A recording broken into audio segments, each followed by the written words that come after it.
First, we will discuss about the international initiatives, the Yokohama framework, Hyogo framework, and the Sendai framework. The government policies for the disaster management, the 2009 policy and 2016 plan. Then we will discuss the different challenges to the disaster management, and finally, what are the suggestions, and the suggestions are as per the second Administrative Reforms Commission. Now, starting with the international initiatives. So friends, in the late 1990s, this disaster response was converted into the disaster risk reduction, or in other words, disaster response is actually talking about the post disaster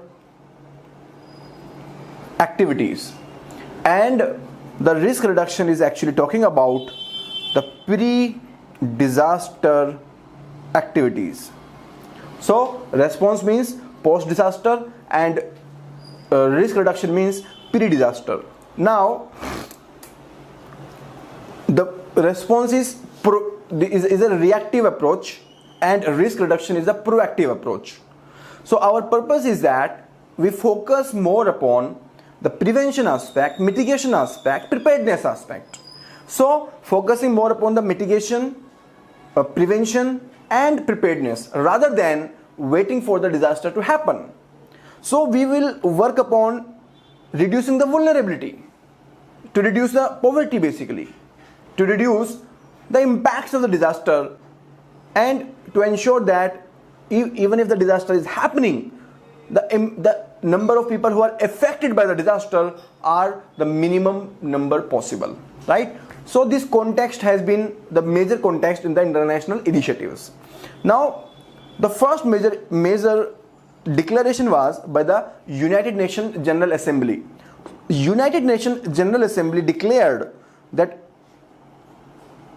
1990 to 2000 will be the international decade for the natural disaster reduction.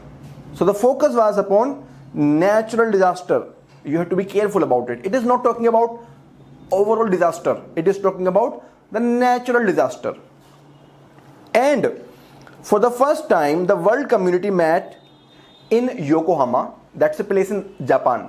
See friends, Japan is a country which is highly affected by the disasters, especially the earthquake and the tsunami.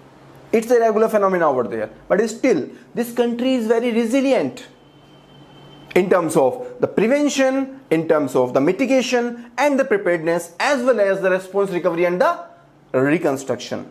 This country is highly resilient country.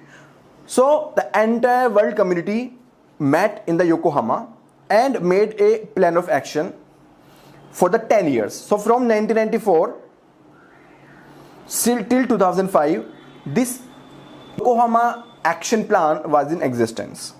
After that, in 2005, the second major conference took place, and here the venue was Hyogo, which is again a location in the country of Japan. And here the Hyogo framework was laid down. So this Hyogo framework became the international strategy from the year 2005 to the year 2015. And again after 2015, the world community met in Sendai, and this Sendai is again the location in the Japan, and here they adopted the agenda from 2015 to 2030. So the Yokohama strategy was for 1 decade, Hyogo framework was for 1 decade, and this Sendai framework has been for 15 years, right? So this Sendai framework, the timeline of 2030 is actually coinciding with the goals of sustainable development. So the sustainable development goals, which are supposed to be achieved by 2030, are coinciding with the Sendai framework, right? Or vice versa, you can say anyways, right? So this is the overall view of the international initiatives. Now from the examination perspective, you should have a brief idea about the Yokohama and the Hyogo, and you should understand the Sendai framework in much more detail. Even the National Disaster Management Plan of the India, which was introduced in the year of 2016, that is also actually based upon the Sendai framework of 2015 only, right? So let us see little bit about each of the initiatives. So starting with the Yokohama strategy. So Yokohama strategy, it was adopted in 1994 and it has established 10 principles. So let us see what are those 10 principles. So the first principle is the risk assessment. So the risk assessment basically says that the government should assess the risk at all the locations. So in India, we have certain areas which are vulnerable to the drought, other areas are vulnerable to the flood. So we should do the risk assessment in advance. For the risk assessment, we have to see what are the hazards and what is the vulnerability, and we have to combine both. And we have also to see that is there any capacity already existing to meet that vulnerability or to reduce that risk. So this is what it means by the risk assessment. Then disaster prevention and preparedness. So you can see this prevention and preparedness is actually part of the proactive strategy, right? So here the proactive approach is being adopted rather than the reactive approach. Third is integrating the development policy and the planning. So disaster and development both are intertwined. Because of the poor development policies, the disaster happens. For example, in the city of Chennai, because of the poor urban development, unplanned urban development, the natural lakes, they got submerged in the urban infrastructure, and because of that there is no space for the water to get down into the ground, and that resulted into the Chennai floods. So the development policies have to be aligned to the disaster risk reduction requirements. So that is what I mean by development policy and planning be integrated, right? Then development and strengthening of the capacities. So here the capacities of the people in terms of their awareness, the mock drills should be there, the different forces they should be ready to deliver whenever it is required. Early warning. So for the early warning, sufficient technology is required. For the different kind of disasters, the different agencies can be held responsible. They should be technologically equipped so that they can deliver whenever the time is suitable, whenever the time is requiring this. Preventive measures, we have already seen.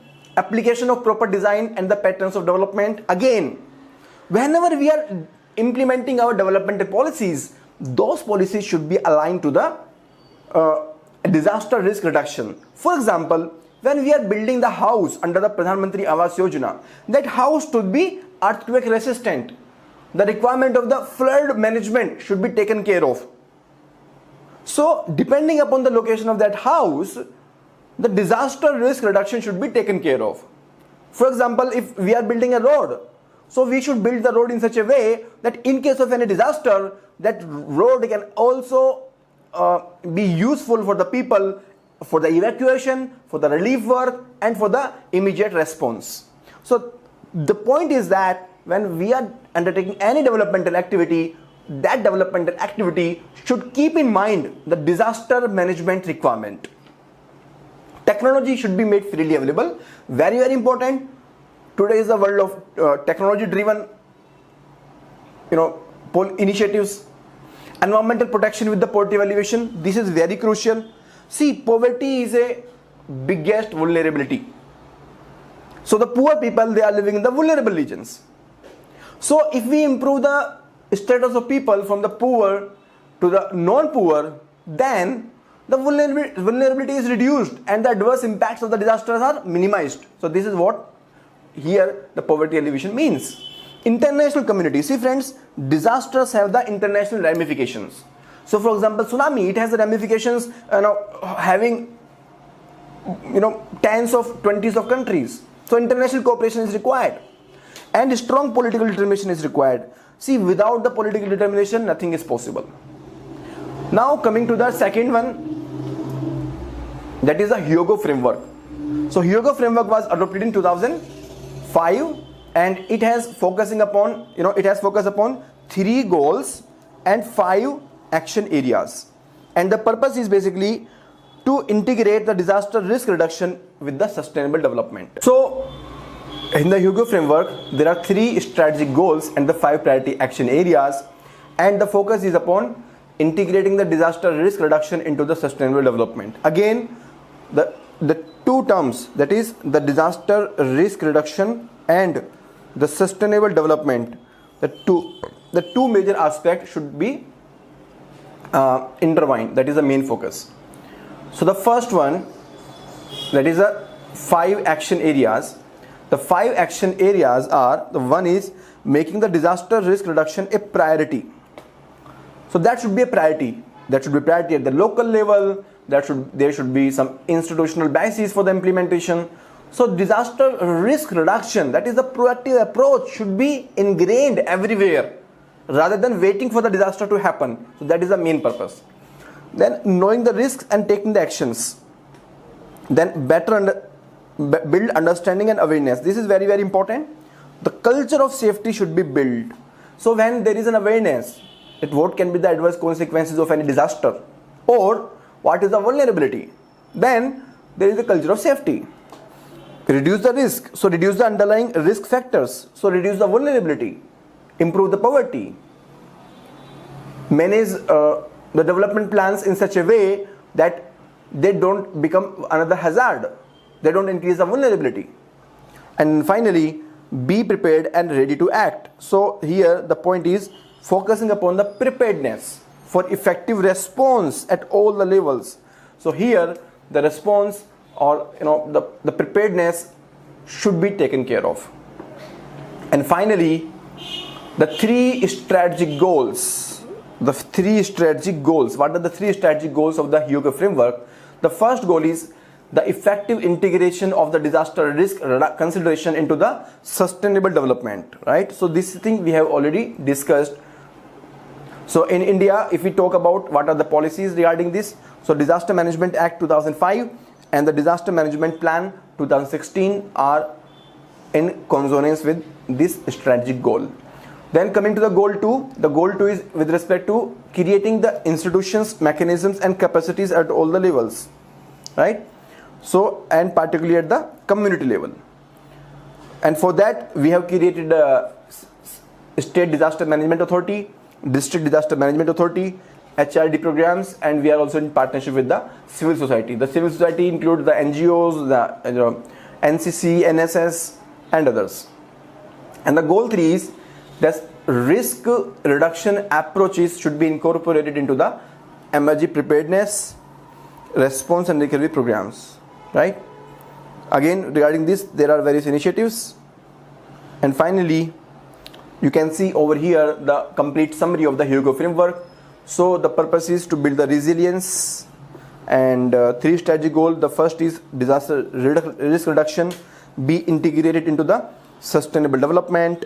The second one is development and strengthening of institutions, mechanism and capacities. And last one is the systematic incorporation of the risk reduction approaches into the implementation of the emergency preparedness, response and recovery. The priorities for action include the making this disaster risk reduction a priority, knowing the risk and taking the actions, building the understanding and awareness, that is the culture of safety, reducing the risk, and finally the preparedness. Now last one is the Sendai framework, which is in existence right now, and this was adopted in 2015, and this has succeeded the Hugo framework, and this is 15-year, right? And it is voluntary, it is non-binding also. And the important thing is that this is also focusing upon the private sector, the sector which has been traditionally been ignored. So the private sector is being focused over here. India has been designated as the champion for the disaster risk reduction in the Asia Pacific region, and India is committed to achieving the 7 goals that have been set up. Now let us see what are the 7 goals.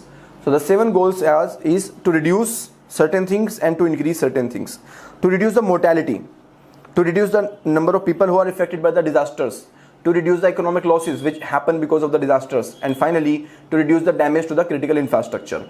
So the people, the economy and the infrastructure, all of them have to be reduced. The losses to them have to be reduced.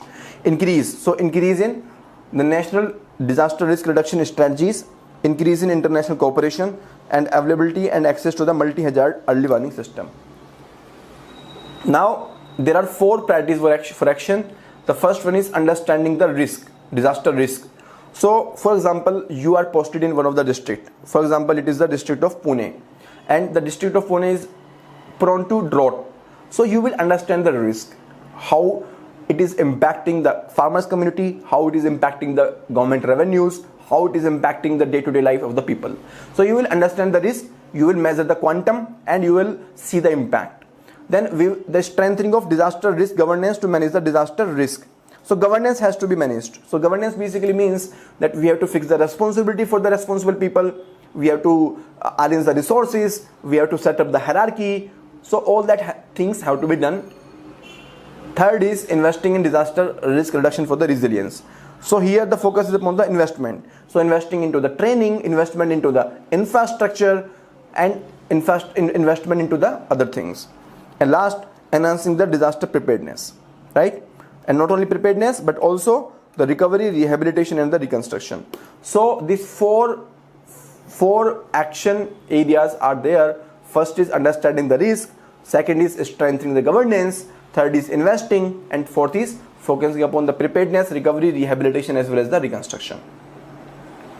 And last one is, the fourth one is the Asian Ministerial Conference on Disaster Risk Reduction.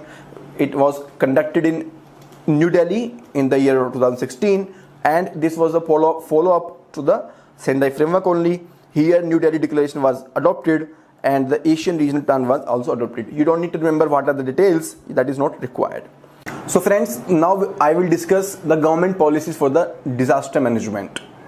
So we have already studied the National Disaster Management Act 2005, the different agencies from the National Disaster Management Authority to the State Disaster Management Authority, then District Disaster Management Authority, and the local level panchayat and the municipalities.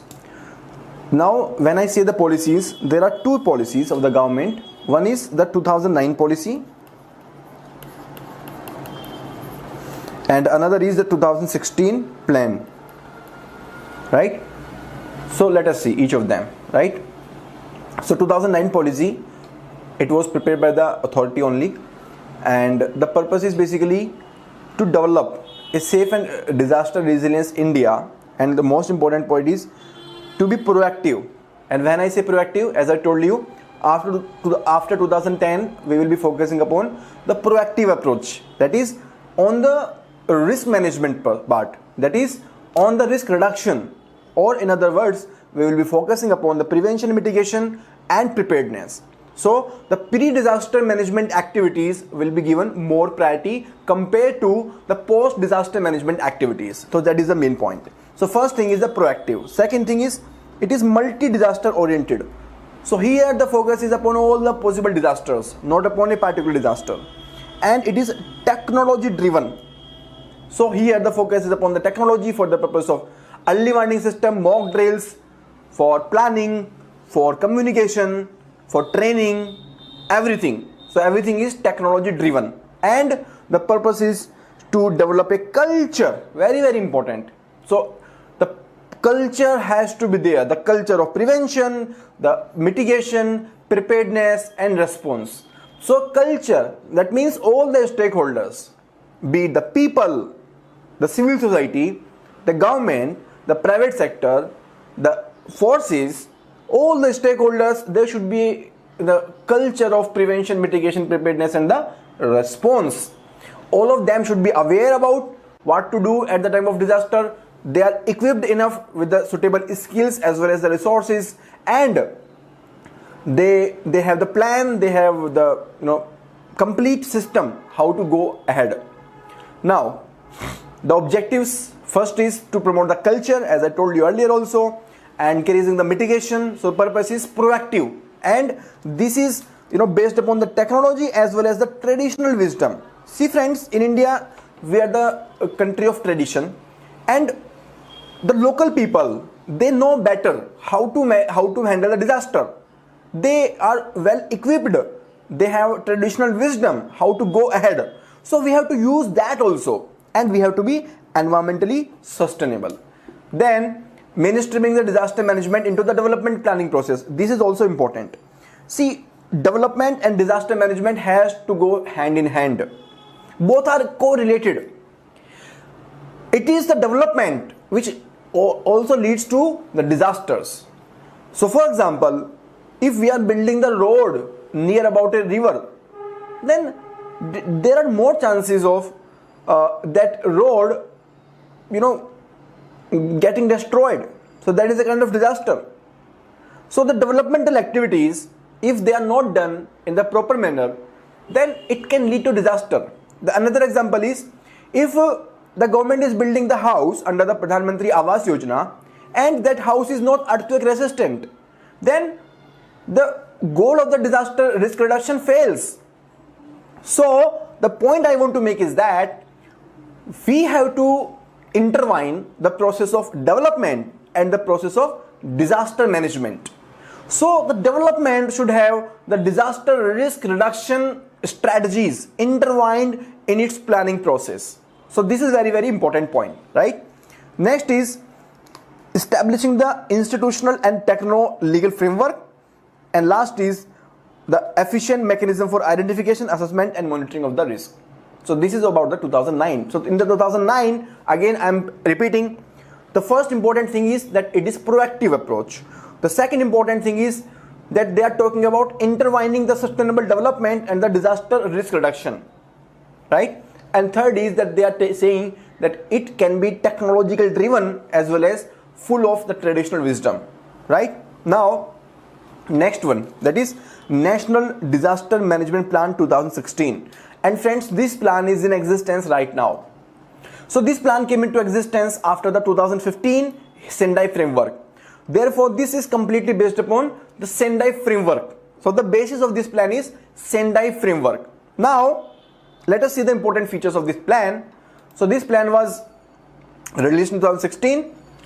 The vision of the plan is to make the India disaster resilience, achieve substantial disaster risk reduction. This is very crucial. Risk reduction. The focus is upon the risk reduction.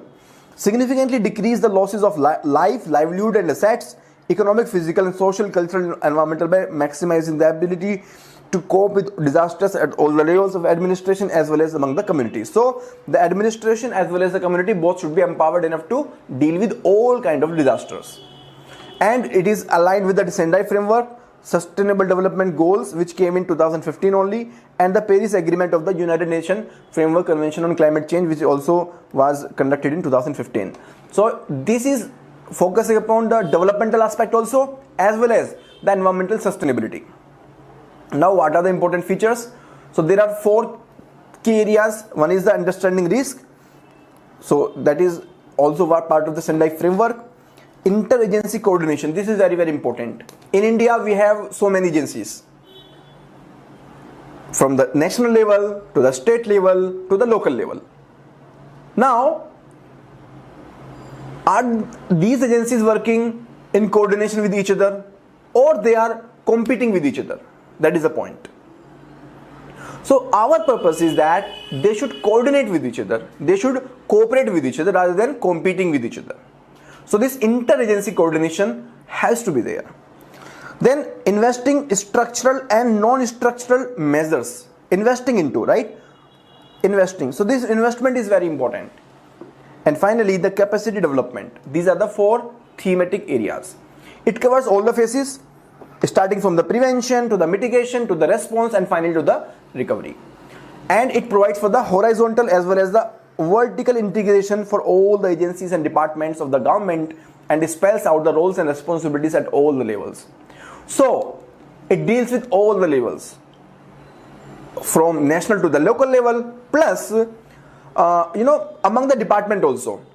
There are lots of departments which are involved. For example, if we take the example of drought management, so the agriculture department, Department of Animal Husbandry, the state government, the disaster management, Ministry of Home Affairs, all these different agencies are involved. So there should be a clear definition of the roles and responsibilities of each of those agencies so that there is least conflict and the maximum role fixation also brings the accountability. So this accountability will also come. Accountability will also come only if there is clear specification of all the duties, right? So it is covering all the phases, and it is also providing for the horizontal as well as the vertical integration of all the agencies and departments. Then ministries are assigned for specific disasters. We will see the ministry wise responsibility, and the focus is upon the regional approach.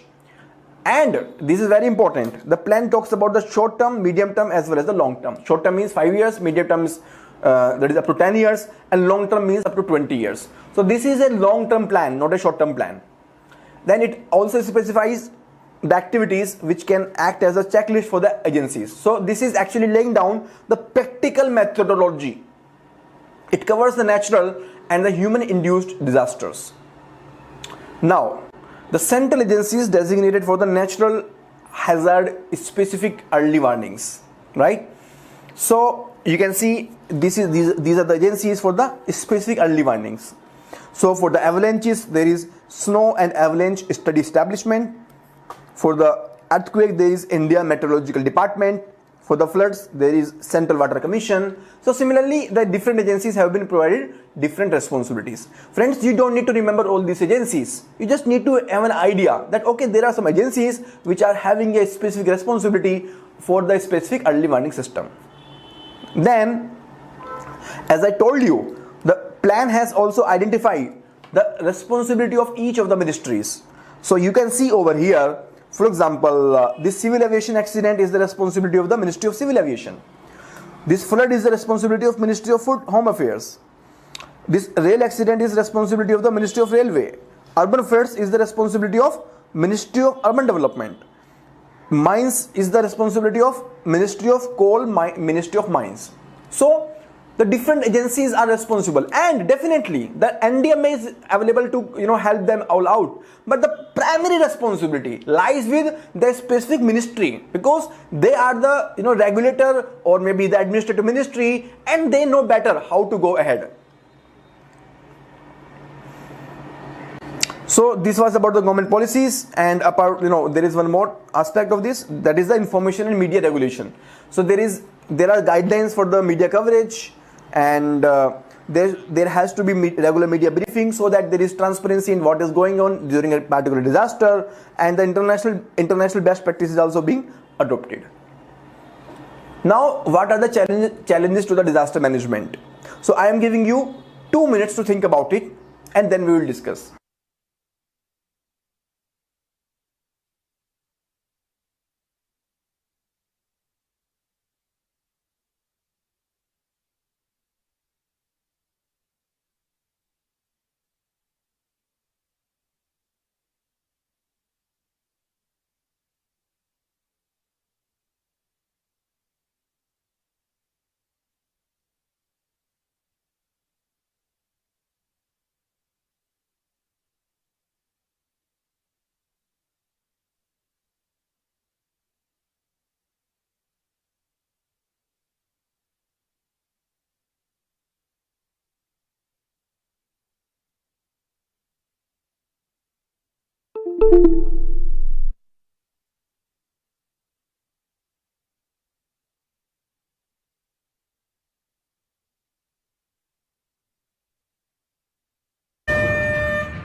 So If we talk about the disaster, what are the challenges to the disaster management? The first challenge is that disaster management has never been a priority at the political level. See, what are the issues which actually take priority at the political level? So those are the issues which can give them some vote. So the vote bank politics is a major factor behind the political willingness. So this disaster management has never been an electoral issue. This has never been an electoral issue. Therefore, the disaster management has never been a priority. Second one, the lack of awareness. See, we have studied the disaster management in quite scientific way, in quite logical way. But if you go out and ask the people have fatalistic attitude. They say that it is the creation of the God.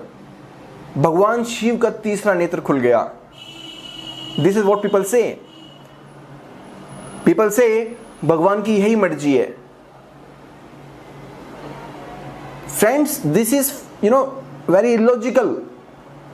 I agree that we can't prevent the earthquake, we can't prevent that tsunami, but we can minimize the impacts of the earthquake and the tsunami.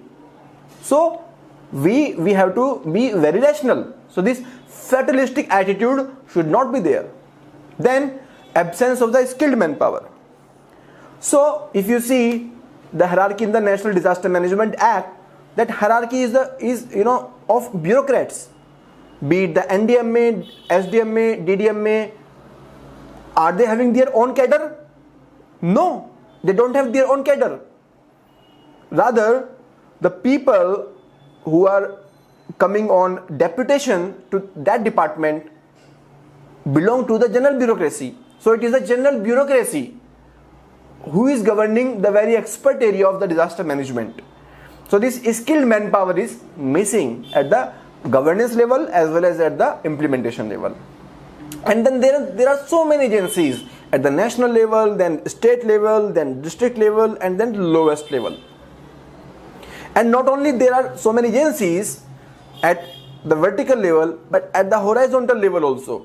In the central level, there is disaster management cell and the Ministry of Home Affairs, then there is Cabinet Committee on Security, then there is National Disaster Management Executive Committee. So multiplicity of agencies means that responsibility fixation becomes a dilemma.